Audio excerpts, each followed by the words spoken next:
This is really part two of what we did on Tuesday night, so there will be a bit of overlap, but we're going to go on and look at some of the other issues about struggle with the world. In our case, it's not a struggle of flesh and blood. We don't go out and have to fight people in the streets.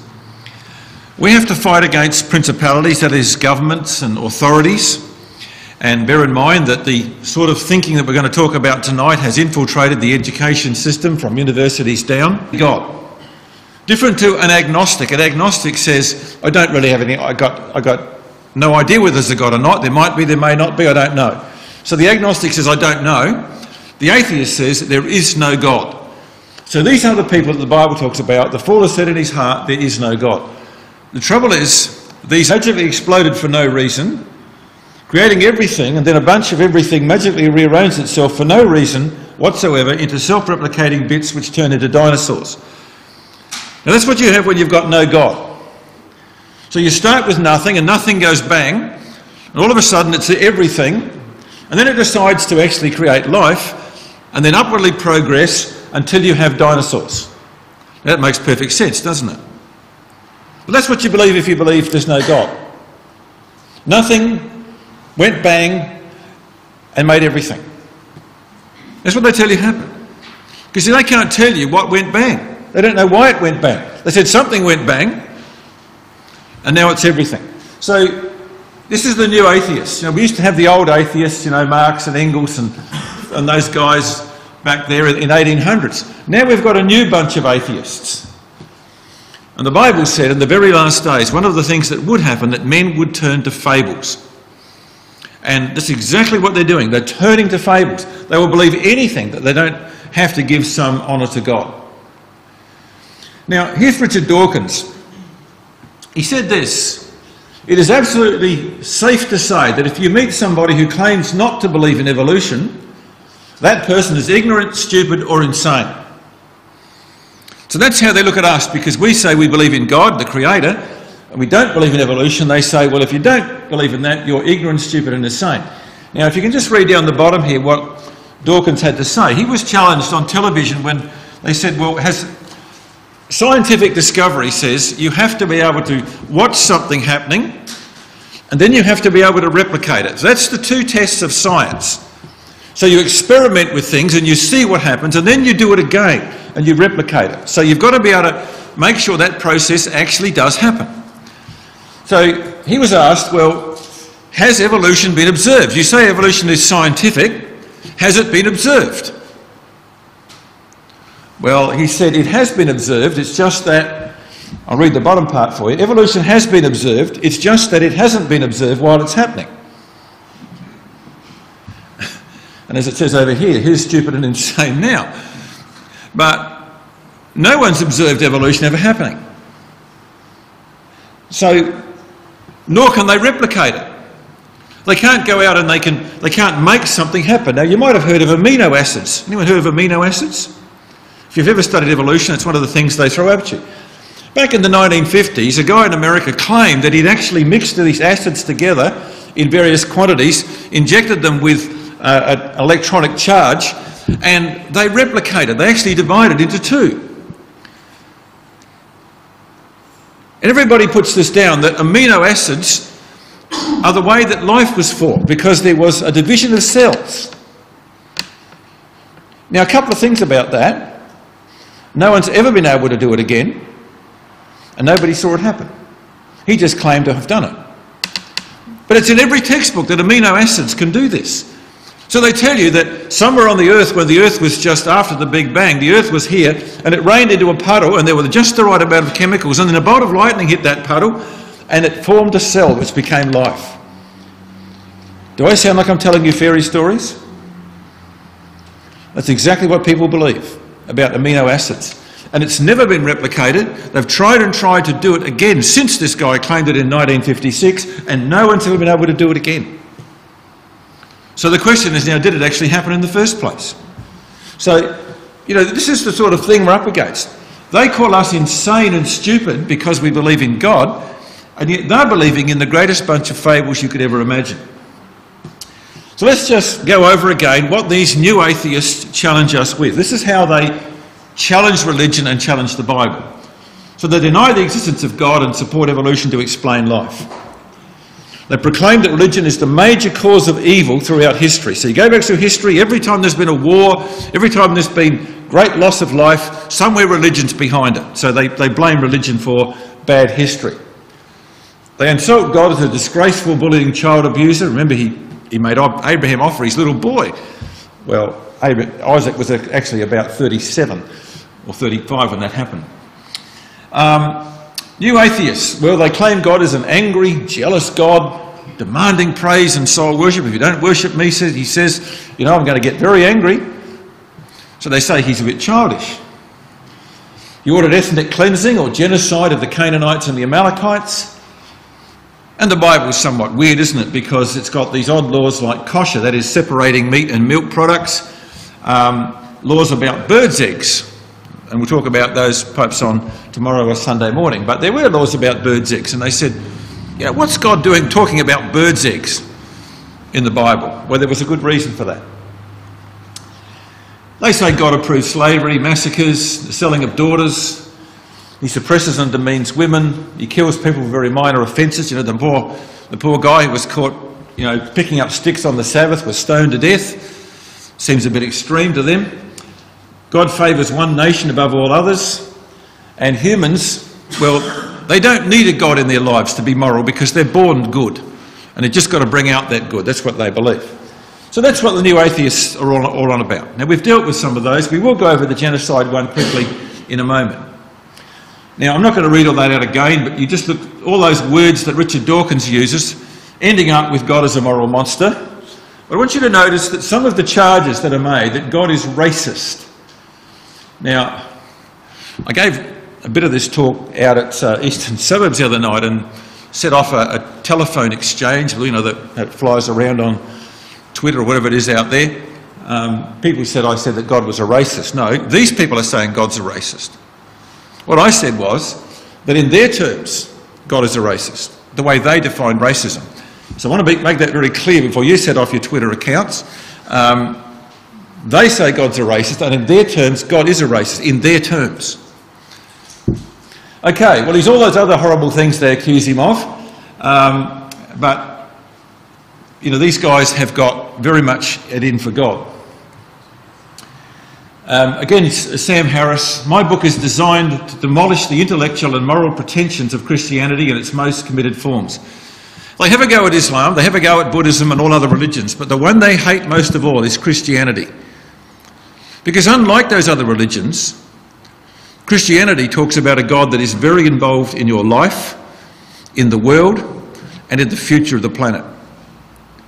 With Buddhism, you die, you might come back as some other form of animal or even a better human. So it's just recycling of spirits as the Buddhism sees it. So there is no kingdom in Buddhism. When you go to Islam, what do they believe? Well, they believe in going to heaven, so there's no future for the earth. You go off to heaven and be with Allah forevermore. So, you know, they don't have any concept of history or purpose. Christianity talks about the kingdom. It talks about God being involved and God being in control, and they don't like that. So that's where Christianity gets the main attack. If the Bible is true, says Sam Harris, then we should be stoning people to death for heresy, adultery, homosexuality, worshipping graven images and other imaginary crimes. In fact, we would be putting to death idolaters in our midst, and God says that's what Israel had to do. This supposedly reflects God's timeless wisdom. So today, of course, because we don't have a death penalty, they say that God's out of step with society. Thankfully, such barbarism as stoning children for heresy has fallen out of fashion in our country. And again, you can see how they're judging God by what modern man chooses to do. Okay, well, let's just remember the facts about what we saw on previous occasions. The law of Moses was given primarily to regulate a new nation. They'd come out of slavery, they'd been rescued, and God needed to set up the nation with its laws. This country has lots of laws. There are traffic laws, there are laws for commerce, there are laws for occupational health and safety. There are laws for all things that we do in life. Because if we're going to live together, there has to be a common understanding. It's no good you saying, I disobey red lights. You won't last very long. So we have to have laws that everybody follows. So to set up a nation, God had to set up laws. We have the New Testament to help us understand those laws, but they were there for this new nation. And remember, the primary purpose of the law of Moses was to keep in check what natural people would do. Remember, the law was not for the just. You know, the person who had faith, the person who was righteous, didn't need to live by law. The law was about keeping all the ungodly and sinners in line, keeping all the bad people in line. It was all the things you're not allowed to do. And if people have got faith and they've got generosity, consideration and righteousness, then they don't need laws. They don't have to live by laws. When you're creating a nation, you need a code of law around that nation, and that's what God provided. A legal code of behaviour to make society work and to preserve the land. And there was a lot of laws about looking after the land as well. So just remember that we're talking about a law that was given to regulate a nation as distinct from the law of Christ, which is about individual character. Jesus never tried to regulate nations. He never set up laws for governments. What Christ gave us was how we should live until the kingdom comes. When the kingdom does come, there's going to be a lot of this come back into being. Now, we looked at the positive benefits. We won't dwell on these, but just remember there was much good in the law of Moses to make sure that people kept healthy, that their land was looked after, and that there was consideration for the poor.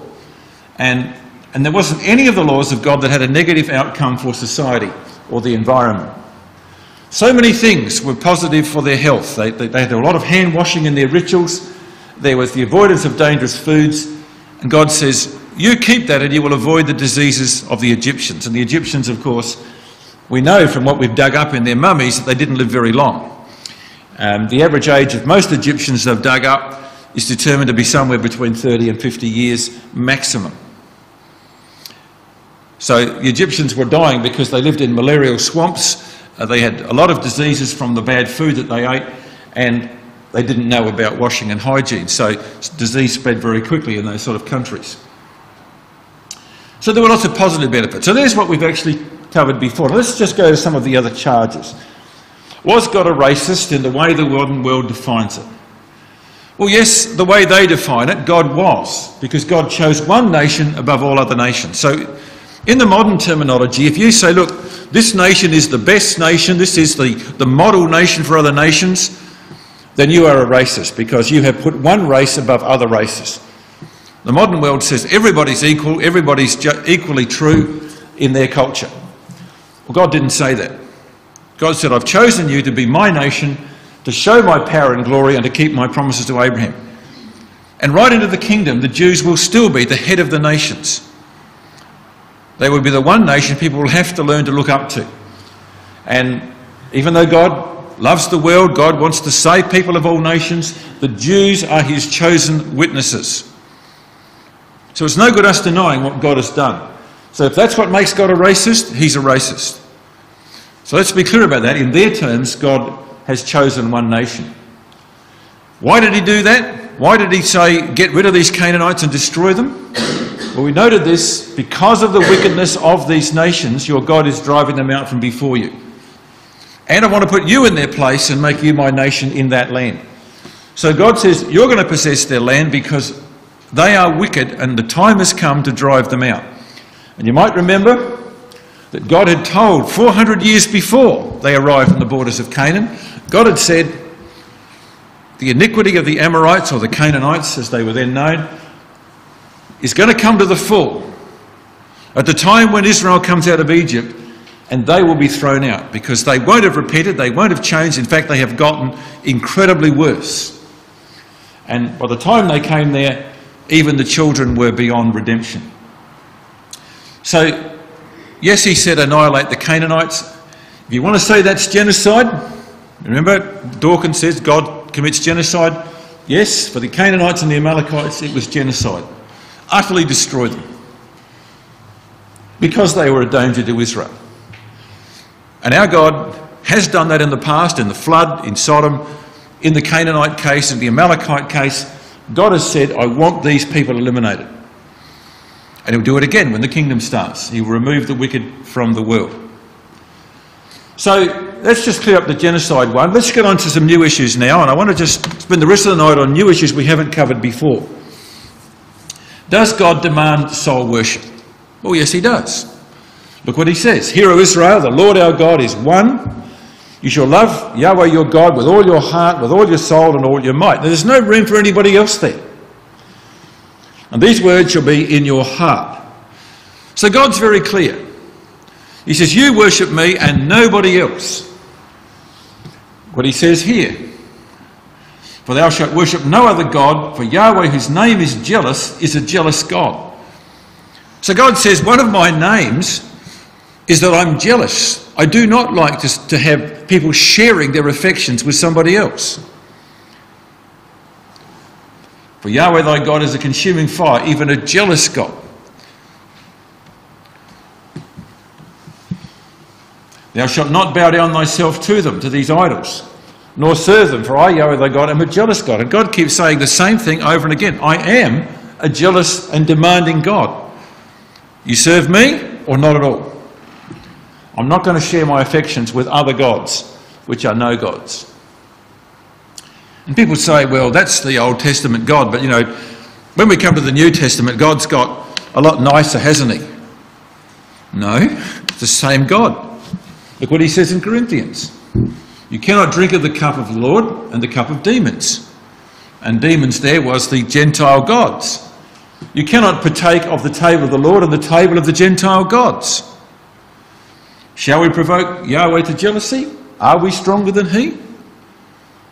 And if we go and fool around with other gods, and the gods of this world might not be lumps of stone or wood like the Corinthians had, but this world's got plenty of gods. Money, ambition, power, sporting heroes. We worship other gods. God says, I don't like it. So God's still a jealous God. So if God's going to be charged with jealousy, well, yes, he is. He is a jealous God, and he will remain so. So let's come on to their attack on religion. You know, the one thing these guys really want to attack is religion, and especially Christianity. They don't like Christianity at all, for the reasons I explained here before.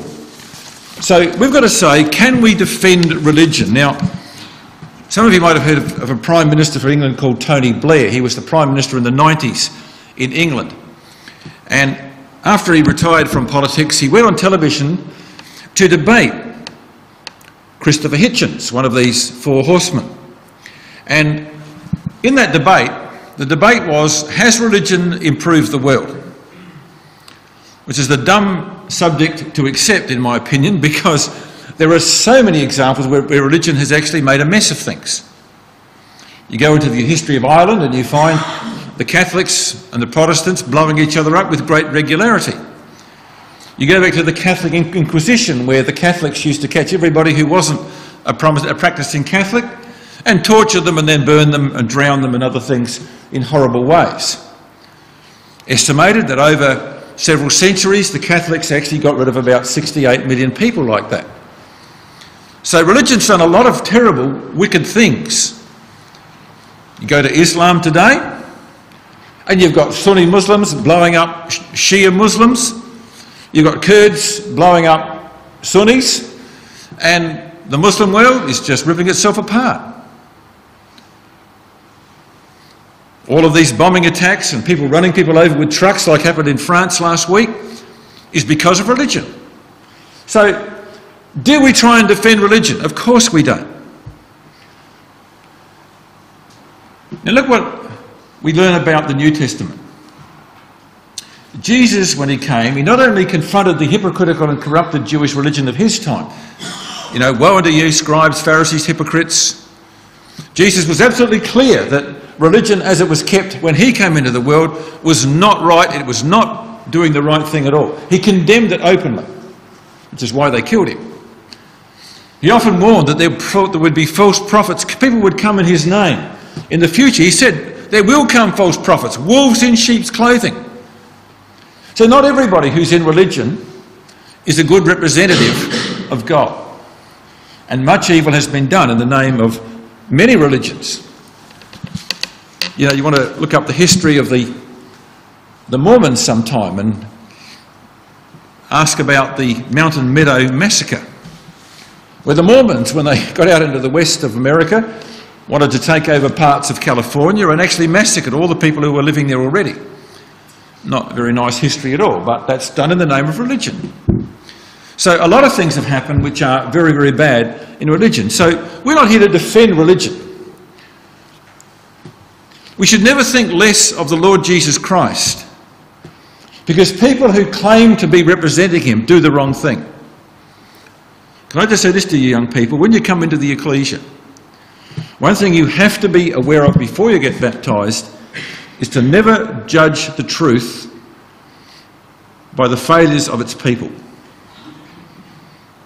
If you do that, you'll soon find yourself very disenchanted, because everybody are mortals and prone to sin. We all make mistakes. When you come in, it's because you love God, you believe in God, and you will make mistakes. You will upset other people as time goes on. We all make mistakes. But the truth, the quality of God and what he has promised is not any way diminished by the fact that some people don't live it very well. So remember that. Never judge the truth by the quality of its people. So the truth is above all that. God will fulfill the promises to Abraham no matter what people do. And you've got to hang on to that as the main thing. So can religion be defended? Well, mostly not, because most religion has disgraced God. It does not disprove God's existence. It doesn't say, well, because Catholics have blown up Protestants and Muslims have killed each other, therefore there can't be a God. That's what these guys are trying to convince you. Because there's bad things happen under the name of religion, well, there can't be a God. Well, it doesn't disprove God's existence. In fact, it actually proves what God says about human nature. It is not in man that walks to direct his steps. The flesh is prone to sin as the sparks to fly upward. The flesh is incredibly deceitful.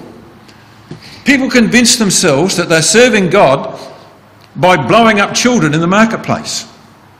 That's how deceitful human nature can be. They go into the marketplace and they blow up, or they mow down with machine guns school children, believing that they're actually doing the will of God. That's how deceitful flesh can be. It doesn't disprove God, it just proves that he's right what he says about the flesh. Look at Israel. They were God's chosen people. Given that land, given the promises, all the things that God did for them. Have they honoured God? Well, no, they've disgraced him down through centuries. God says, you've corrupted my name. You've ashamed me before the Gentiles. Has God stopped working with Israel? No, he doesn't. In fact, he says, the fact that I'm still working with them proves that I do exist, and that I'll keep my promises. Now, true religion does offer better morals and values than atheism. I want to just make a contrast now between religion and atheism. Let's just talk about Judaism. That is, the religion of the Bible, because the Jews had the Bible first. Judaism went and became into Christianity, but let's just trace what the religion of the Jews has brought to the world. A civilising influence. You go back to the codes of the ancient world, you find that there was torture, mutilation, discrimination against women, class structures built into all those laws, some terrible things in the laws of the ancient nations. Along comes the law of Moses. Women are elevated. No class structures. No mutilation, no torture, no prisons. And you have a righteous law that was given to civilise the world, which is why a lot of that Jewish thinking has come down to society today. One supreme, all-powerful God instead of many immoral, warring gods. Most of the ancient nations believed that there's lots of gods up there. There's a god of the harvest, there's a god of the sea, there's a god of the underworld, there's a god of the storms, there's a god of the mountains, and they all fight with each other. So when there's a thunderstorm, oh no, the gods are having another fight. And inevitably, amongst the gods, whether they be Egyptian gods, Canaanite gods, or Greek gods, they were all totally immoral. They betrayed their partners, they had children with other people, They were immoral gods. So there was no morality. If the gods are like that, how can the people be any different? Judaism comes along and says there's one totally honest, totally moral, totally pure, totally holy God. And you've got to be like him. Now what a difference that makes to all these other gods that they believed in. So Judaism gave us the concept of one God. It also gives us a sense that history, what's happened to mankind or is happening to mankind, is taking you somewhere. As I said, if you're a Buddhist, all you can hope for that you're good enough in this life to come back as anything except a flea or a dog. You might come back as that next time because they believe in reincarnation. So your spirit dies and then you, depending on how good you were this time, you come back as something else next time. Even the Mormons believe that sort of stuff about reincarnation. Incredible. But when you come to the God of the Bible, he created the earth with a purpose. It's going to end up in a kingdom. And everything that happens in life is part of that process. So we have a reason for us to be here. So Judaism has given the world an incredible, different way of approaching our existence. When Christianity came along, corrupted though it was, away from the truth, nevertheless, Christianity had great moral values.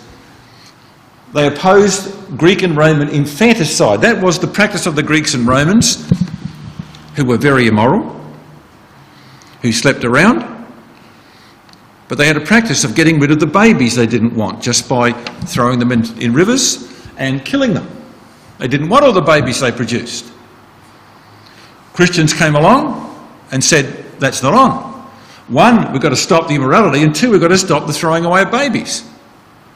So the Christians changed that in the Roman Empire. The gladiatorial games. Any readers of Asterix? Anyone doesn't read Asterix here? You know about the games, don't you? And the gladiators? Brutal. You know, men went into that arena and they slaughtered each other, cut each other to ribbons. If they didn't put up a good fight, the emperor would say, thumbs down, and he would be killed on the spot. They had to fight lions and bears and all sorts of animals. It was a horrible thing, the Colosseum. Along come the Christians, get rid of it. So you see how they civilised even the ancient Roman world. Then they started building hospitals to look after the sick and hospices for the dying, for the old people. They elevated the status and the rights of women. Look at the 21st century woman in Islam, walking around in their burqas. Their husbands go out and speak for them. Anything to do with the outside world, the husband talks for them. And they're still under that sort of horrible oppression. Under Christianity, you find the sisters are elevated and honoured and valued by God. Christians founded universities so the world could be educated. They brought in literature and philosophy. They promoted art, science and music. Christianity was instrumental in abolishing slavery. A fellow called William Wilberforce and the Americans, he influenced the Americans to eventually rise up and get rid of slavery and injustice. And they promoted advantageous moral codes. The problem is now that Christianity is being put on the back burner, that we're getting all the immoral stuff coming back into the world. But look at what Judaism and Christianity have brought to the world in general. So we don't defend any religion against the things they do which are not right. What we do say is that religion has made a good impact on the world overall. Now, by contrast, let's ask the question, what have these atheists, people who don't believe in God, contributed to the world? Now, atheism is not a new thing, but it's never been the major opinion of the world up until the last probably 40, 50 years. The majority of people out there, you go down that street, you might get about 20, 30% say they believe in God, but don't go to church. You'd probably find about 60, 70% have got no idea whether they believe in God and probably don't believe in God. And there's probably others who do have some sort of religion. So let's take the atheists. And this, of course, is the powers of darkness we're talking about. These atheists like Hitchens and Dawkins and Sam Harris, etc. What have they done to the planet? Well, they've made very little benefit to the planet. You know, a man said this. So I spent 10 years in India. I saw leper colonies, orphanages, hospitals, people picking up beggars off the streets, charities of all kinds in India, helping the poor and disadvantaged. And all of them were run by churches of one colour or another. I never saw one being run by atheists. I never saw one being run by the Humanist Society. You see, atheists, they believe that it's all about me, it's all about what I want. Survival of the fittest. If you don't believe in God, then you're left with evolution, which is based upon survival of the fittest.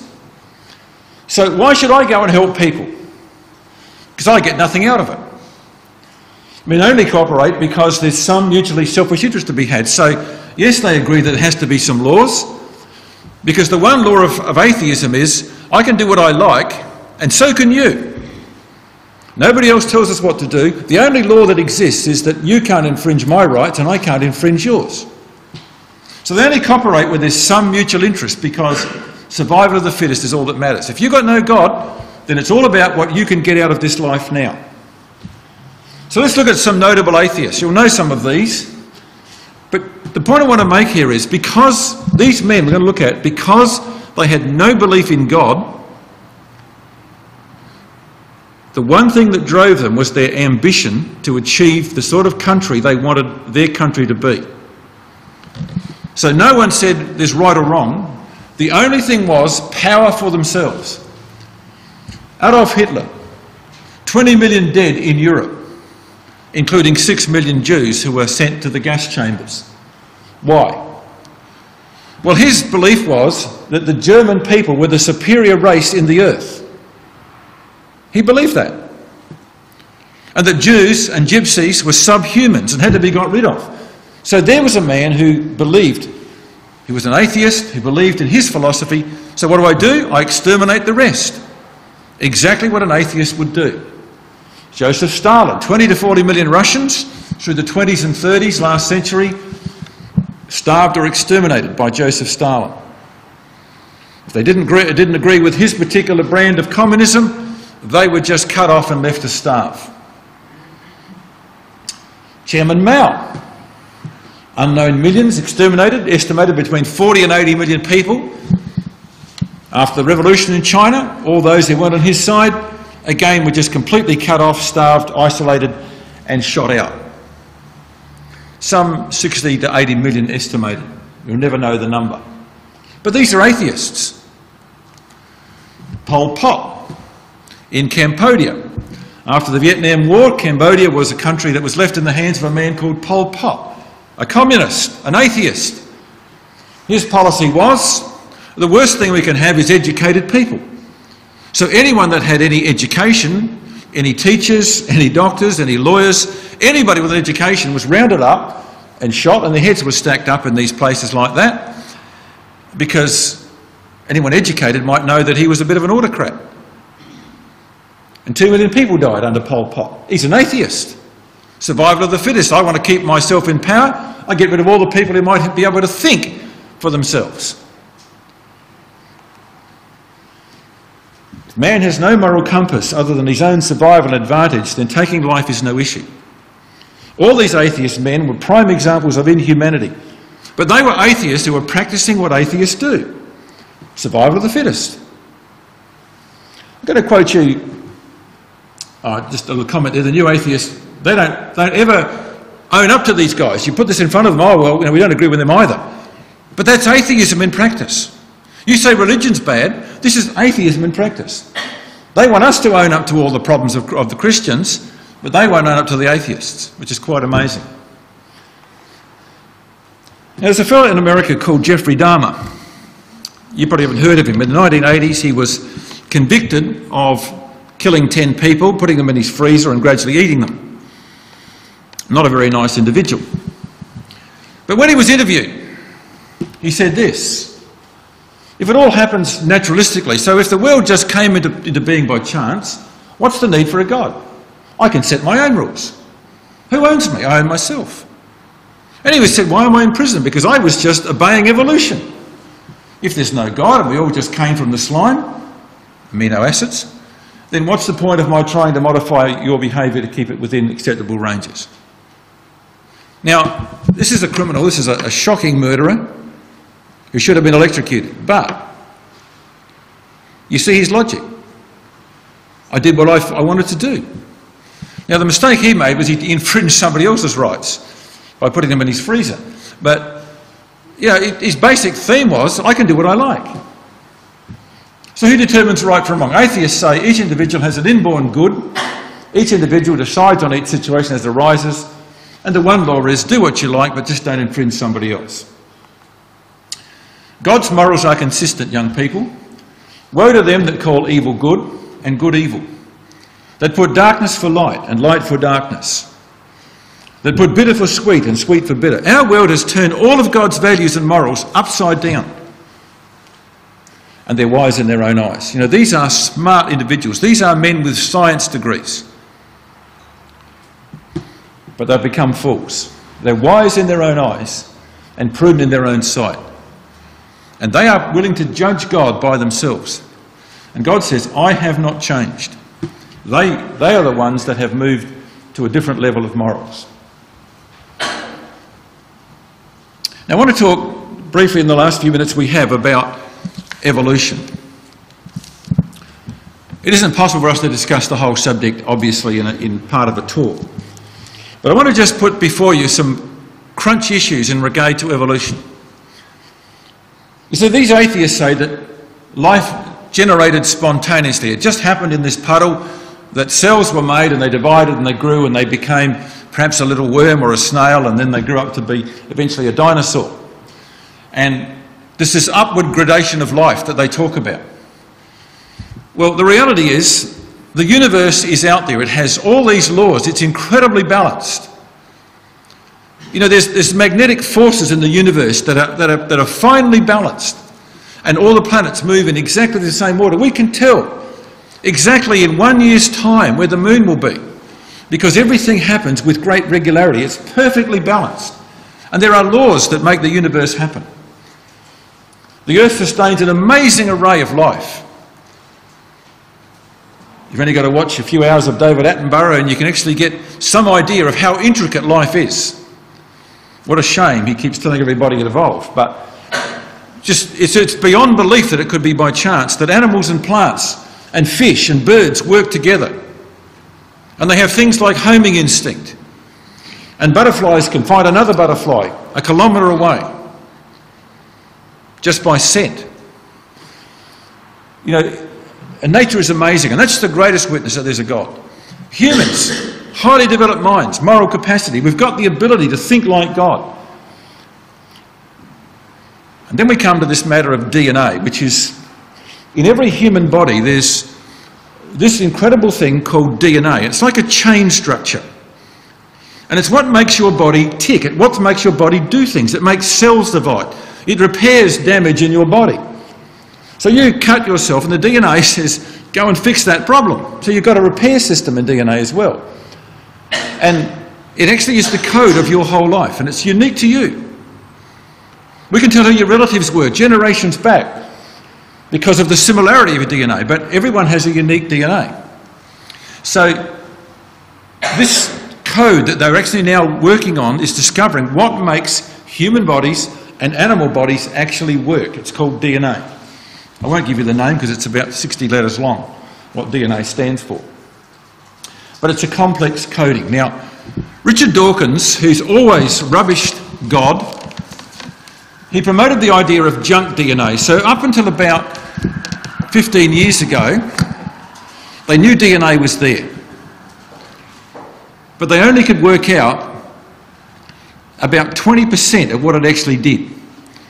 So they look at this DNA, and it's like an incredible lot of chains linked together, this DNA that we have. And they said, well, look, we can only see what 20% of these particles are actually doing. So Dawkins latched onto this. He wrote a book called The Selfish Gene and said the DNA is actually vestigial, which means it's a bit like an appendix. there's no apparent use for it. So he said 80% of DNA has actually finished its purpose and it's got to, eventually will be evolved out of human beings. So it's virtually rubbish, it's wasted, it's just got no purpose. So the whole evolutionary community got onto this and said, isn't that wonderful? You know, somebody at last got up and said that we are creatures that have got all this spare stuff that's left over that's no longer needed in evolution, because nobody knows what it's there for. It's what is called in science an argument from ignorance.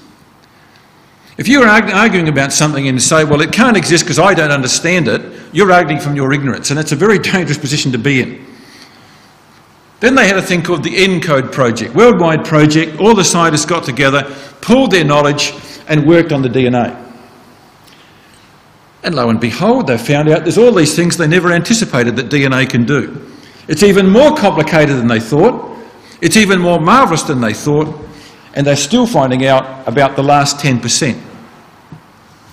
But now that they know about 80–90% of what it does, nobody is supporting Richard Dawkins anymore.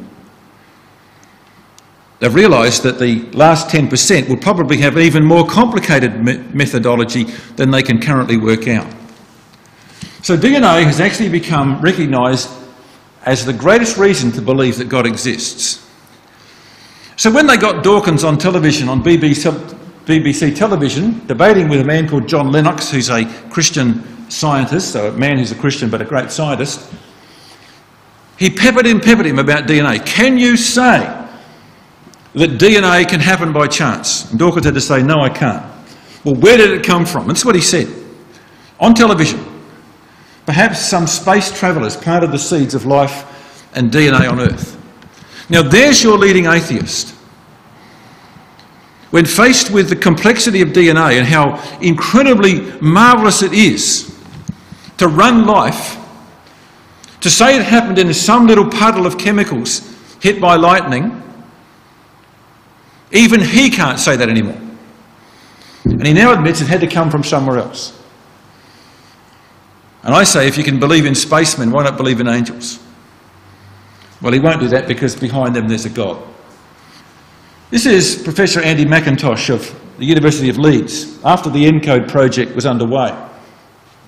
The logical coded machinery of DNA and the information system it carries a shout designed to an unprejudiced mind. Dawkins' defence is based not on scientific facts but on ideology. That is, he's already made up his mind and he's looking for something to try and support his existing belief. Evolutionary thinking is teetering as a way of looking at the evidence, not because of some isolated problems here and there, but because the whole structure is scientifically wrong. There's another guy you want to research sometimes, Sir Anthony Flew, F-L-E-W. He was regarded as the world's leading biologist. He was an atheist until he did the ENCODE project. He now believes in intelligent design, and he's admitted that. He said, I just can't go on believing anymore in evolution. And DNA is your greatest evidence. You start arguing on this, get the evolutionist to look at DNA and tell you whether it just happened by chance. The more you know about it, and you've got in this city Brother Alan Harrison, who's an expert on DNA, by the way. You want to talk to him sometime, and he'll give you all the detail on it. Now, this is the choice you're faced with. Who do you want to put your confidence in? Well, Richard Dawkins. We don't know how DNA came to be. Perhaps it was brought in by spacemen. We don't understand how the cosmos, that is the whole universe, came into being in the first place. We just don't know how it all began. Do you want that kind of uncertainty? There's the guy that's saying to the world, there is no God, stop worrying. Well, he doesn't know how everything happened. The Bible says, in the beginning God created the heaven and the earth. I'd rather go with God. There's a lot more certainty there than you have with Richard Dawkins. So why do men absolutely do anything but believe in God? Well, they say you can't prove God actually exists because science says you've got to be able to observe and you've got to be able to create it yourself and replicate it. We can't do that with God. We can't prove God exists. And young people, we can't prove God exists. We can show you mountains of circumstantial evidence beyond any reasonable doubt that there must be a God. But we can't prove God exists. So we've got all the evidence that points in that direction, but we still need to have the leap of faith at the end. We must believe that he is. The problem they won't accept that is if you accept there's a creator, then there's probably a reason why he created us. And the reason is that men should seek after him. And they don't want to do that. They want their freedom to do what they want. So why does he get a following? Well, he promotes the idea, just forget about worrying about why you're here and enjoy your life. And people like that theory. They don't want to think about God. It says in Romans, they did not like to retain God in their knowledge. And so they don't. They don't want God in their life. The greatest reason to believe, young people, is this, the Bible itself. Consistent. Got a reason for you to be here. Got a reason for you to exist. Prophecy. The fact that God can predict the future and know exactly what's going to happen, and you see it come to pass. Only a person who's beyond our comprehension can know the future. And when you go into the Bible, it's numerically brilliant. It's got moral values way ahead of its time and gives meaning to your life. It's historically accurate. Now I want to say something about theistic evolution. In recent years, theistic evolution has reared its head in the brotherhood. It's particularly on the internet and places like that for those who go looking for it. And I don't advise you to do that because it will complicate your life. Just the sheer weight of stuff that's thrown around is enough to drive anybody crazy. Some Christadelphians have decided that they want to compromise with the scientific consensus. They want to look good in the eyes of the scientists. So they say, we're going to have evolution, but a God-directed evolution. That's what theistic evolution is. So we take out the chance and put God in place of chance, but we still have the evolutionary process. It means we have to get rid of the book of Genesis because that was only written for uneducated Jews. It was probably written by Ezra and not by Moses, and all this stuff they come up with from theology.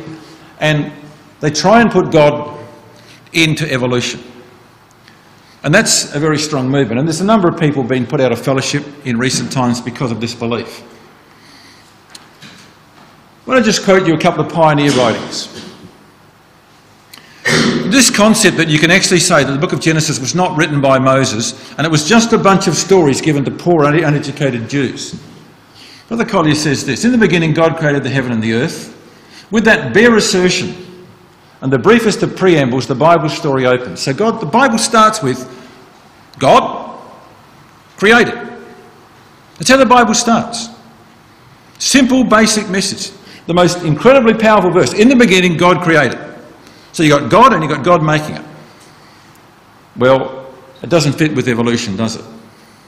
You've got to take the Bible as a whole. You can't just say we're going to get rid of Genesis. It goes on to say you've got to take the whole thing as one package. You just can't take part of it. I'm going to skip ahead to a few things and just summarise on some of the problems with the atheists and the skeptics. These are the reasons that evolution can't work. Incredibly impossible for just one event of evolutionary theory to take place. You think about it. They claim that lizards, some of them had scales. And as they jumped off branches, they thought, hey, I've got a bit of uplift there, so I'm going to grow those scales and turn them into feathers. You ever looked at how different scales are to feathers? Put a feather under a microscope and see how complex it is.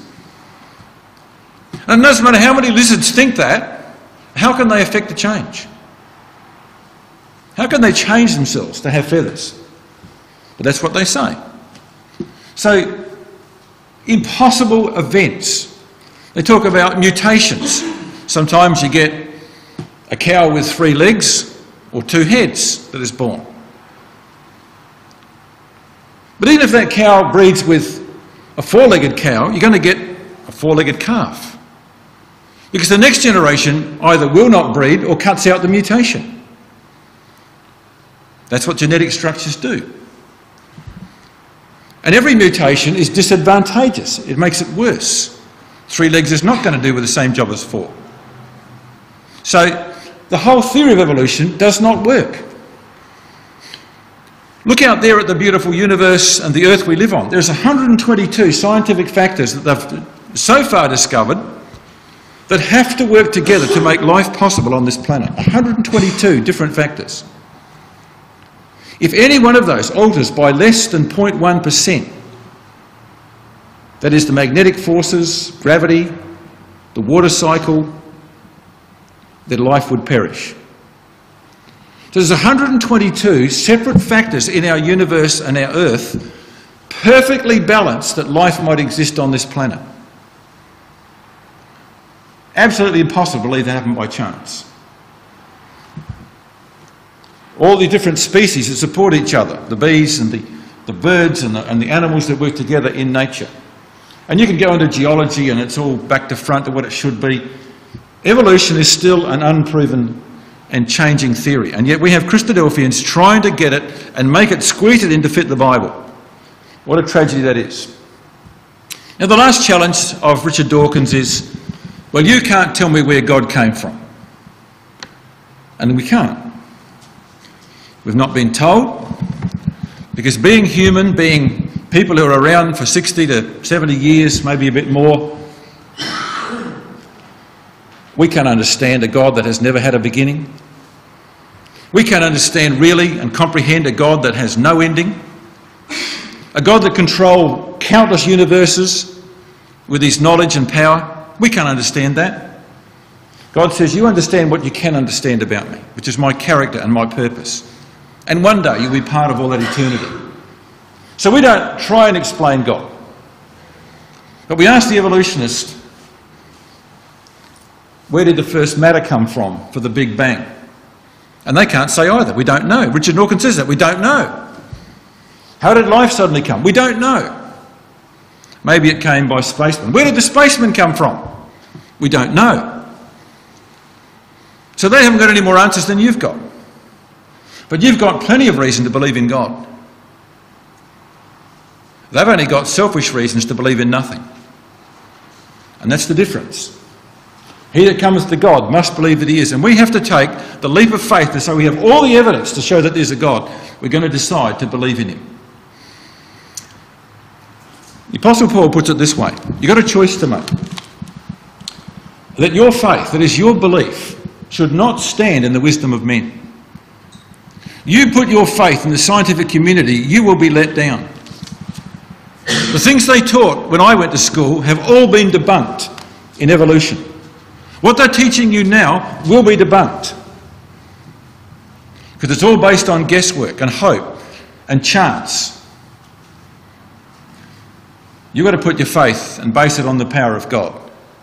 And there's plenty of examples of that. So that's how they say that man came. Just a bit of humour to finish off with. For the last time, stop following me, I'm a creationist. I'm going to leave you with this thought. We all have to make a choice of whether we're going to believe in God, and we have lots of reasons to do that. Whether we're going to believe like Richard Dawkins and the atheists and say, well, I don't want God, I will do everything I can to believe in space or anything else, but I won't believe in God.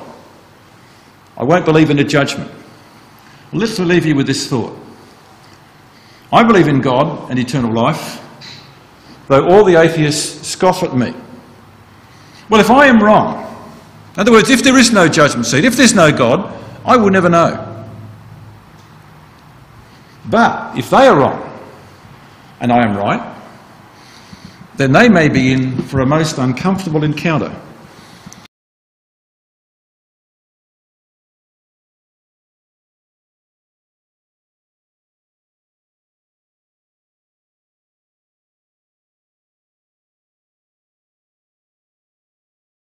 BibleTruthAndProphecy.com is a worldwide collaboration by Christadelphians to help promote the understanding of God's Word to those who are seeking the truth about the human condition and God's plan and purpose with this earth and with mankind upon it.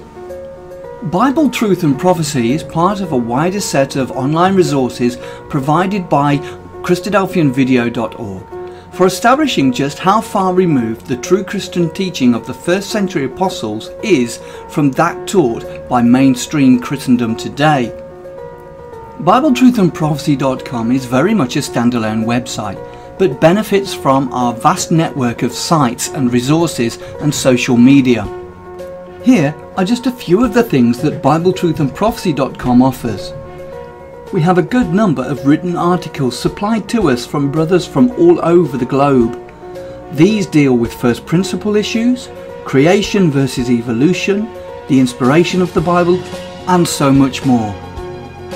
We have a whole section of video study series. These are studies that have been posted onto our YouTube channel, but because of the difficulty of the search feature within YouTube, we have chosen to host on Bible Truth and Prophecy.